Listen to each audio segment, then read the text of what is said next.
Fala galerinha, bem-vindos a mais uma aula com o professor Beraldo. Se você quer entender tudo que tem aí na biologia, vem comigo que nós vamos arrebentar nessa aula. Então bora pra aula, pessoal. Bom, galerinha, para iniciar a nossa saga de estudo de histologia humana... Oh, peraí, professor, histologia humana? Vamos estudar os tecidos dos seres humanos. Nós vamos iniciar o nosso estudo, pessoal, a partir dos tecidos epiteliais, ou seja, aqueles tecidos que fazem o revestimento do corpo, certo? Então vem comigo aqui nesse slide para vocês entenderem tudo o que é preciso sobre tecido epitelial. Bora lá! Bom, galerinha, vamos começar a estudar a histologia humana a partir dos tecidos epiteliais, como mostra aí nesta imagem, tá? O que seria o tecido epitelial em si? Qual que é a função? Qual que é a característica? Vamos estudar tudo isso agora. O tecido epitelial ele vai ter a função principal de revestir outros tecidos, certo?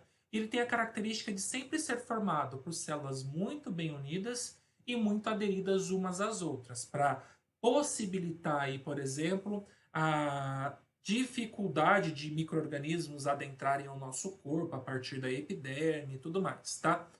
Característica do tecido epidérmico, ou tecido epitelial, né, na verdade. São tecidos avasculares, ou seja, ele não possui sistema de vascularização.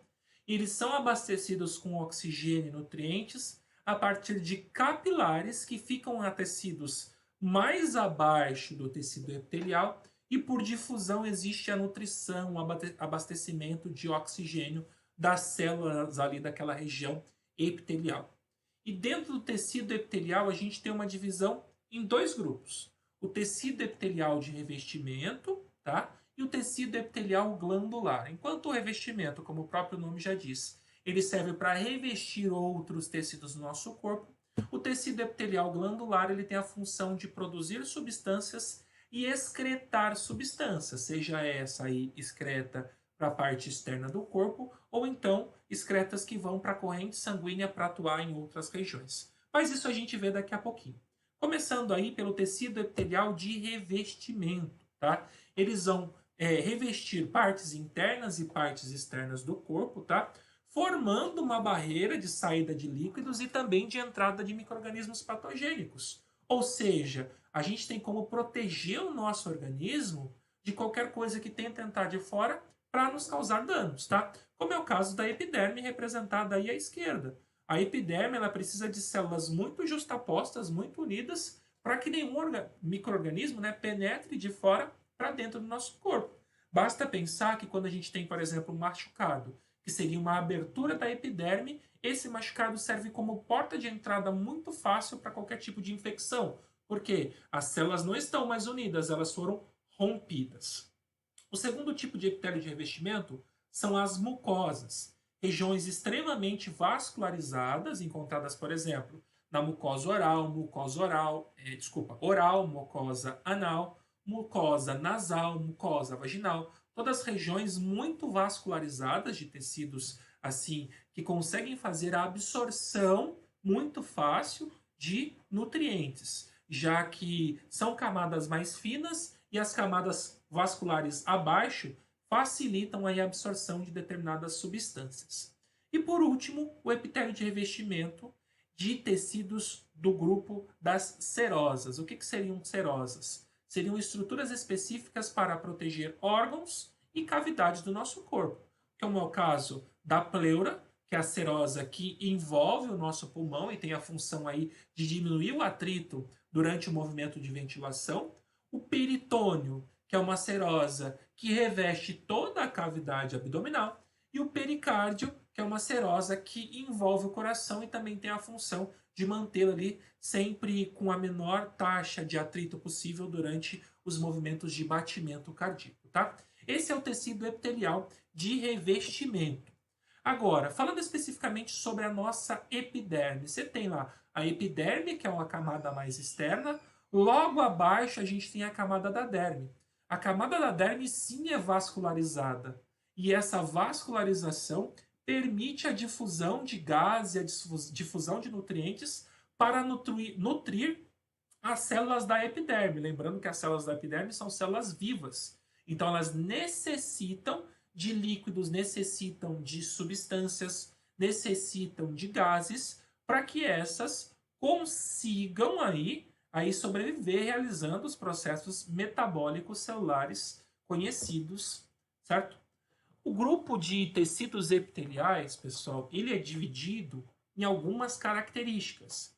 E de acordo com as suas características, ele vai ser encontrado em algumas regiões específicas do corpo. Aqui em primeiro, a gente tem o epitélio, certo? Que é formado por uma camada de células, nessa coluna aqui da esquerda, e na coluna da direita nós temos o epitélio formado por várias camadas de célula. Esse primeiro grupo aqui é o epitélio que a gente chama de pseudoestratificado, tá? Por que é pseudoestratificado? Porque em corte, como essas células elas são todas encaixadas de forma irregular, quando se faz um corte desse tecido, dá a impressão que eu tenho camadas. Mas não, eu tenho células que são mais aqui bojudinhas embaixo e mais afiladas em cima, e de acordo com o seu encaixe e as posições variadas do núcleo, dá a impressão que eu tenho mais de uma camada de tecido. Mas não, eu tenho apenas uma camada, mais de uma camada de célula, desculpa. Mas não, eu tenho apenas uma camada, por isso pseudoestratificado, que tem uma falsa estratificação, uma falsa impressão de camadas. Aonde que eu encontro esse tecido pseudoestratificado? Eu vou encontrar nas fossas nasais, na traqueia e nos brônquios, certo? O segundo grupo de tecido epitelial, a gente vai ter o tecido simples pavimentoso. Então eu tenho essas células bem pequenininhas aqui achatadas, todas elas espalhadas, tá? Onde eu vou encontrar o epitélio simples pavimentoso? Eu vou encontrar em alvéolos pulmonares, revestimento dos vasos sanguíneos e linfáticos e também na região do endotélio. Nos alvéolos pulmonares a gente precisa lembrar que existe a hematose, ou seja, existe a troca de gases entre o ambiente externo e os vasos sanguíneos. Por isso eu preciso de um epitélio bem fino para permitir e facilitar essa troca de gases, tá? Aqui a gente tem o epitélio simples cúbico, que é encontrado, por exemplo, nos túbulos renais, aonde você tem ali a passagem das excretas para fazer o processo de filtração dos túbulos renais. E por último, o epitélio simples prismáticos, que são essas células mais alongadas aqui, como é o caso encontrado no nosso estômago. Essas células mais alongadas, elas permitem a proteção dos tecidos mais internos, que essa região aqui do nosso estômago, juntamente com o muco, é claro, vai ficar em contato direto com os ácidos digestivos. Agora, epitélio estratificado pavimentoso. Agora sim eu tenho camadas. Tá? Aonde eu vou encontrar isso aqui? Na pele, na boca, no esôfago. Tá? Regiões onde eu tenho contato com o ambiente externo e preciso proteger o meu corpo da entrada, por exemplo, de um micro-organismo. Então, com várias camadas de célula, eu dificulto e muito a passagem do mesmo para dentro do nosso organismo. Tá? Outro grupo seria o estratificado de transição. Tá? Perceba, aqui eu tenho células mais achatadas e aqui eu tenho células mais cuboides. Tá? O estratificado de transição ocorre na bexiga. E esse formato da célula permite o seu alongamento de distensão e a volta à posição original, que dá à bexiga urinária uma elasticidade para quando ela precisa se encher de urina, armazenar a urina e ficar maior, e também, quando não tem o armazenamento de urina, diminuir um pouquinho do seu tamanho. Então, esse tecido aqui, ele consegue se movimentar, tá? Aumentar e diminuir de tamanho. Não muito, é claro. E, por último, o estratificado prismático é encontrado, por exemplo, na uretra. A gente vê essas células mais alongadas aqui na superfície do tubo, né? Na luz do tubo, e essas células mais cuboides, menorzinhas aqui, na parte inferior, na parte mais interna aí do tubo. Tudo bem? Essas são as características dos tecidos epiteliais. Agora no tecido epitélio glandular, tá? Nós temos a formação das glândulas. E qual que é a função da glândula? Ela tem a função de secretar diferentes produtos. E essas glândulas elas podem ser classificadas em glândulas exócrinas, glândulas endócrinas e glândulas anfícrinas ou glândulas mistas. Qual que é a diferença entre esses três grupos de glândulas? As glândulas exócrinas são aquelas que fazem a excreção de substância para fora da corrente sanguínea. tá? Como, por exemplo, glândulas salivares, glândulas lacrimais, glândulas sudoríparas, glândulas sebáceas, glândulas mamárias, são todas elas glândulas exócrinas. As glândulas endócrinas são aquelas que produzem a sua excreção, a sua secreção, para a corrente sanguínea, certo? E na corrente sanguínea a gente tem como exemplo a glândula tireoide. E por último, as glândulas que são chamadas de anfícrinas, ou glândulas mistas, ou glândulas duplas. Por que elas recebem esse nome? Porque elas têm a capacidade de funcionar tanto quanto uma glândula endócrina, quanto uma glândula exócrina.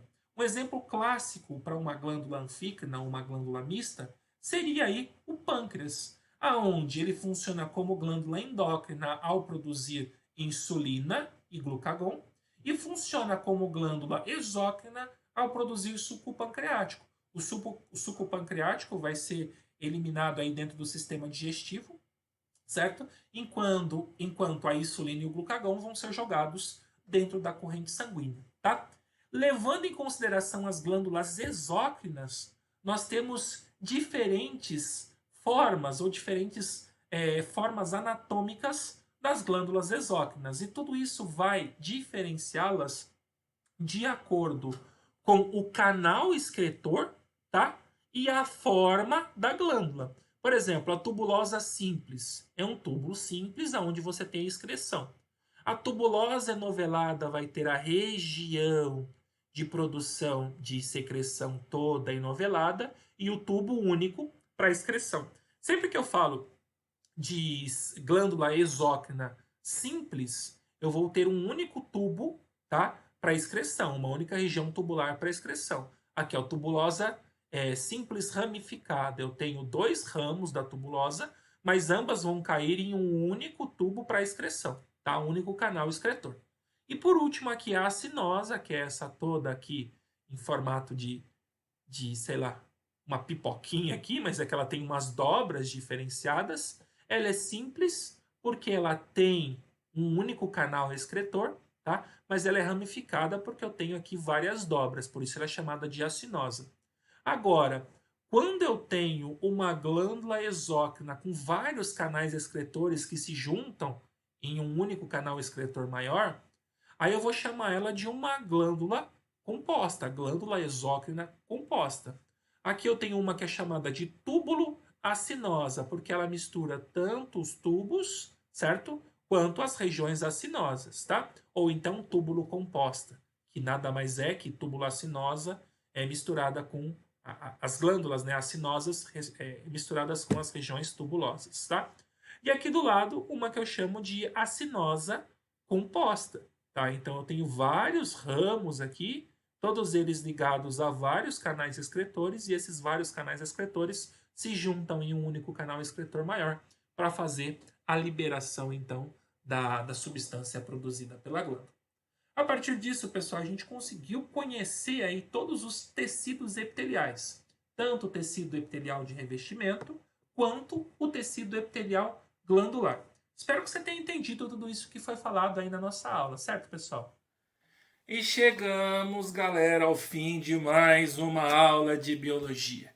Espero que vocês tenham entendido essa aula. Se ficar com alguma dúvida, não pira não, cara. Volta aí no vídeo, dá um pause onde você precisa, olha a imagem, dá o play de novo, assiste um pedacinho do vídeo, faz as suas anotações e ó, arrebenta na aula, meu querido. Um abraço do professor Beraldo e até a próxima aula.